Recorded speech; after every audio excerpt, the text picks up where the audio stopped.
Hello, good evening. Hi to those who are joining. Welcome back. We've had a few tech issues, but all should be resolved now. So I am about to go live with Dr. Natalia from IFG, the International Fertility Group, to talk about donor egg pregnancy loss, which is obviously a very difficult topic.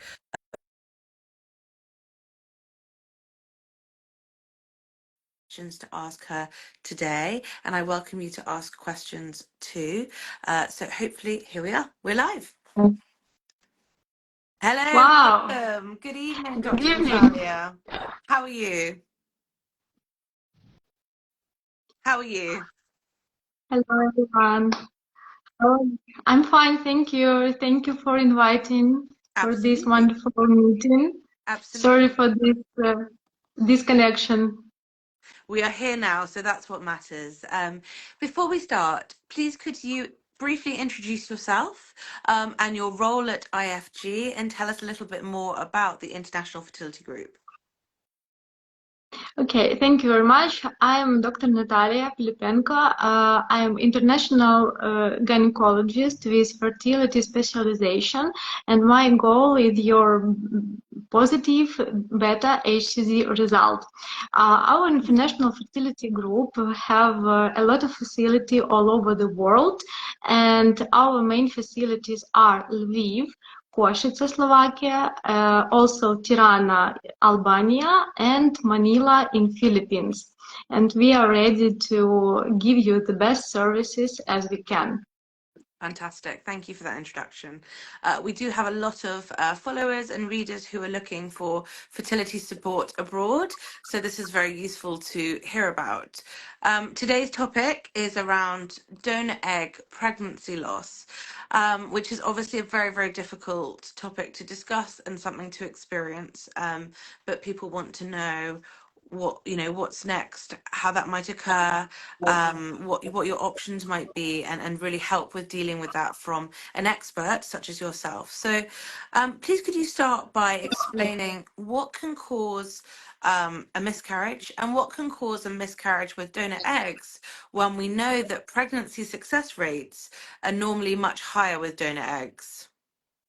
Yeah, thank you for the question. I can provide more details on the factors that can contribute to miscarriage with donor eggs.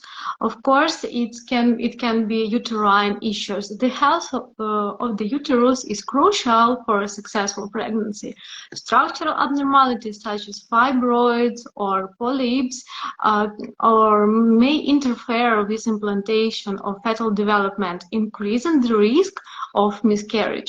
Also, hormonal imbalance of the recipient's body, such as insufficient level of progesterone, can affect the implantation and maintenance of the pregnancy. Also, we have issues with autoimmune disorders. Some autoimmune disorders conditions can increase the risk of miscarriage. The body's immune response may recognize the developing embryo as a foreign invader and attack it. Also, we have issues with blood clotting disorders. Conditions that affect blood clotting, such as antiphospholipid syndrome, can lead to improper blood flow to the uterus, affecting the development of the embryo and potentially increase the risk of miscarriage.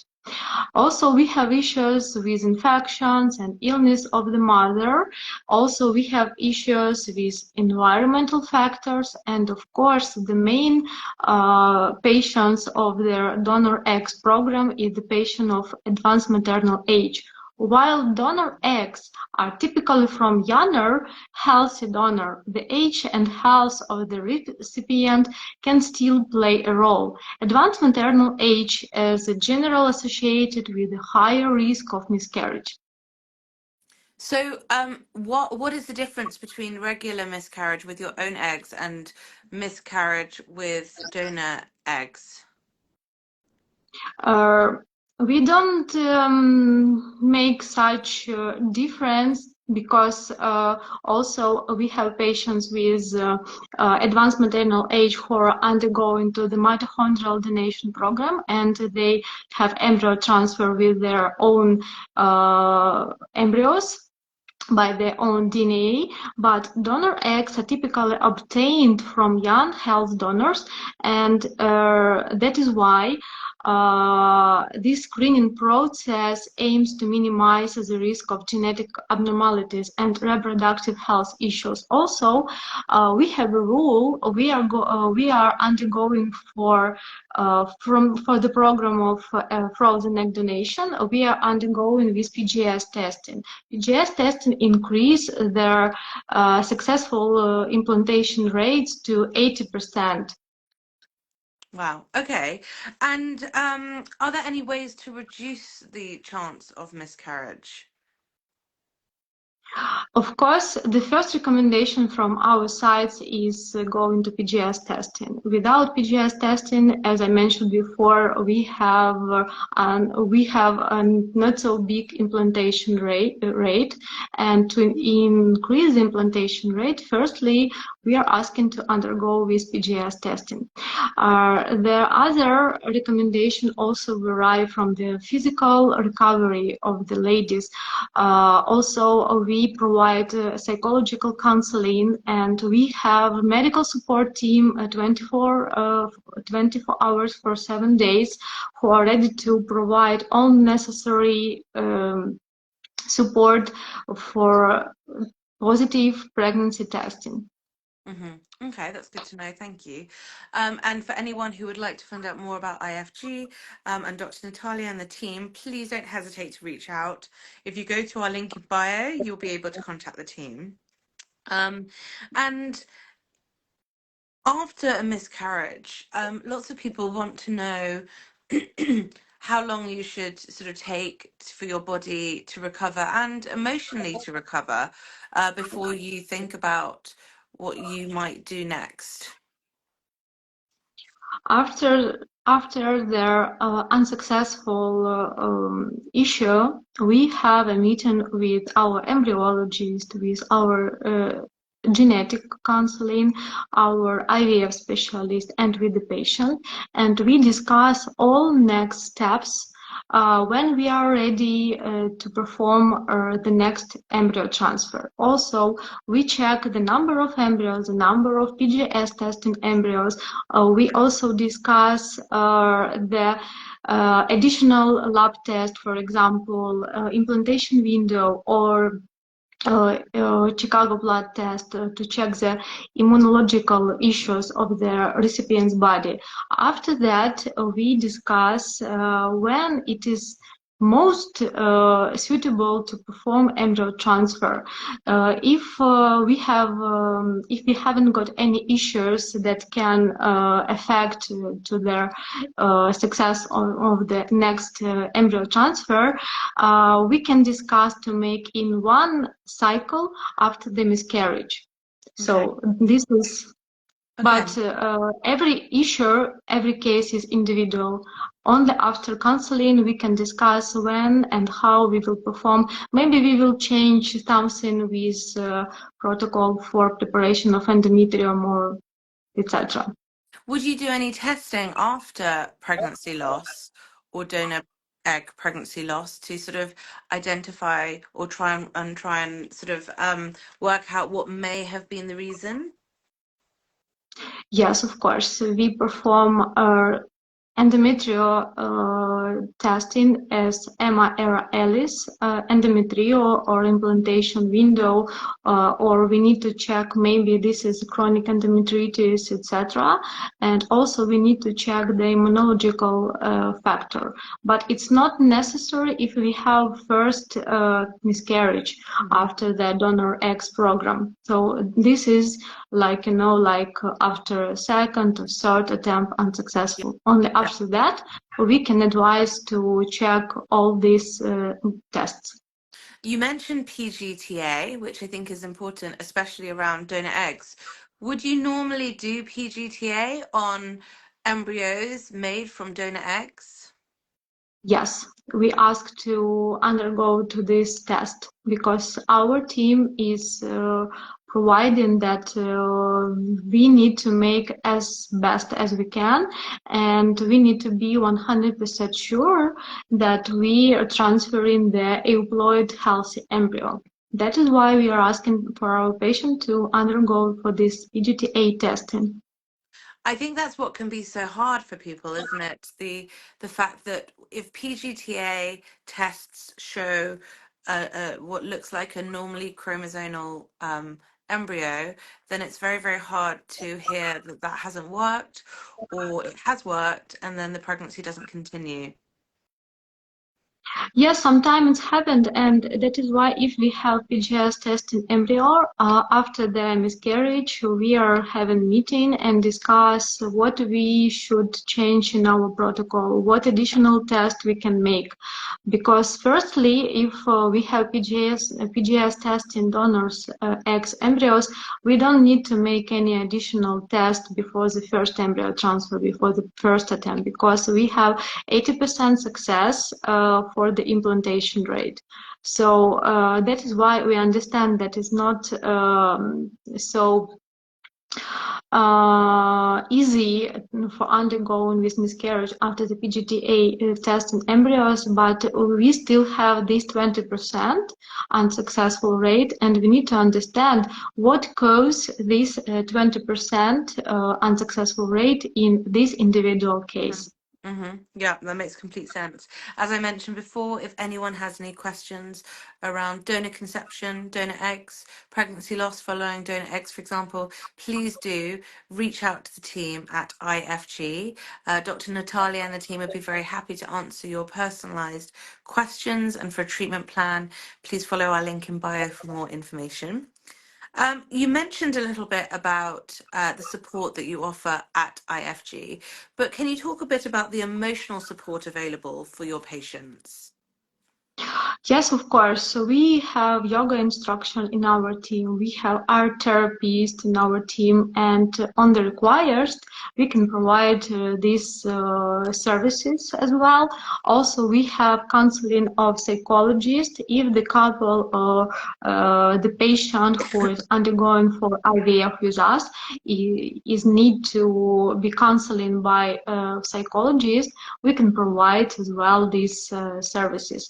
We think that it's very necessary to be in touch 24/7 with our patient, and we have a WhatsApp group where all of us, doctors, medical coordinators, embryologists are here, and we are ready to answer for all of your questions. You know, like if the lady have cramps, or if the lady start to have bleeding, we have support after embryo transfer till 20 weeks of pregnancy. So we are keep in touch a big amount of time, and we provide the medical support protocol and change during their pregnancy, during the result, during the progesterone level or beta HCG level. So we are ready to ask all of the questions, and we are ready to change as fast as we can the protocol, and be ready to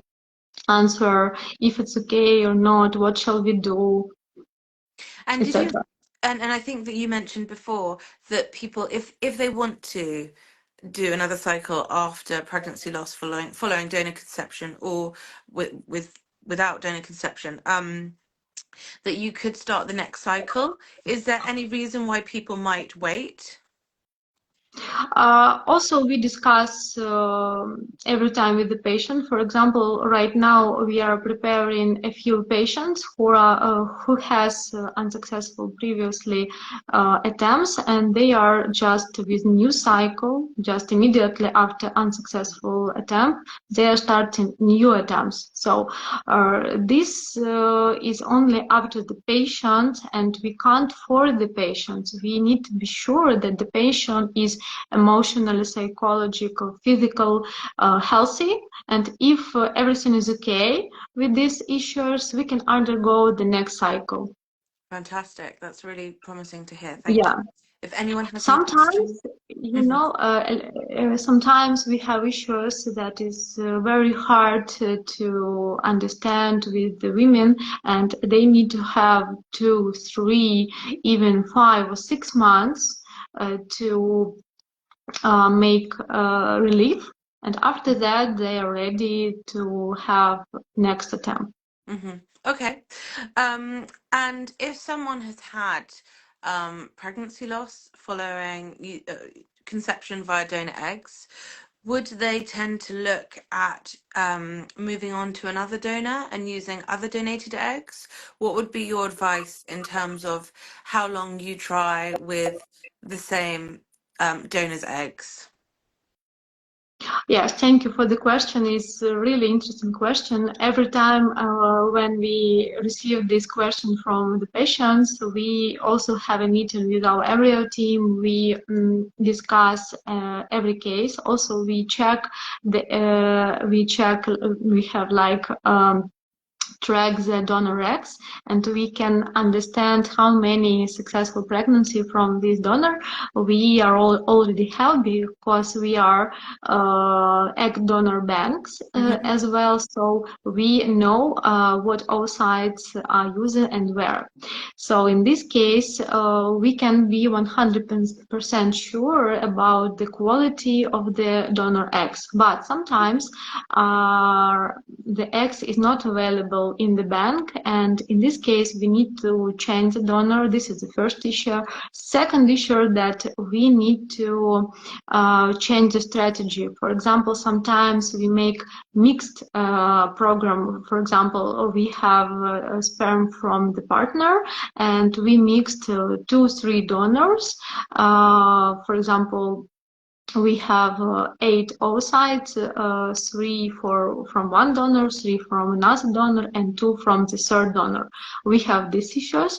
Also, we have issues with, for example, if the people want to make fresh program, so they need to change the donor, or if they want to make for example, they have donor with light brown hair and now they want donor with light blonde hair. So this is the only issue. We don't have any data that every next attempt we need to change the donor. This issue can be discussed during their preparing the stimulation protocol.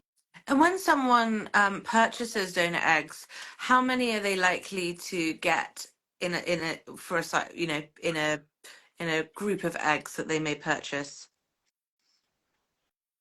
So you mean how many embryos we can reach from one cycle, Well, from one donor? if someone's going down the donor egg conception route and they're buying donor eggs, how many might they be able to purchase from the same donor? They can book, for example, 8 oocytes, 15 oocytes, Okay. because normally to reach 4 blast, Hmm. we are asking to book 15 oocytes. Okay. Okay. And is there anything that people should be aware of before or to prepare with before starting treatment again following pregnancy loss with donor eggs? This is really interesting question. Of course, firstly, psychological counseling. Then the people need to provide all their expectation and all their uh, scheduling of their life for fertility specialist, because, for example, we have a patients from USA who are coming, or from the Canada who are coming to Europe, and that is why we need to schedule and arrange all these steps. And we think, firstly, it's emotional well-being, compliance with your fertility specialist as well, and be very stressful and emotional well-being, and understand that sometimes we can receive different results. Hmm. That's a very good answer. Thank you. I hope that clarifies things for people. As I said before, the team at IFG are very, very happy to help you with your personalized treatment plan, and deal with a lot of complex cases and patients from abroad. So please do follow our link in bio to contact the team, and Dr. Natalia for personalized treatment plan and care. Thank you so much for joining me this evening, and it was a delight to speak with you today. Thank you very much. Okay, thanks everyone. Bye bye. Have a nice evening. Bye bye. Bye bye.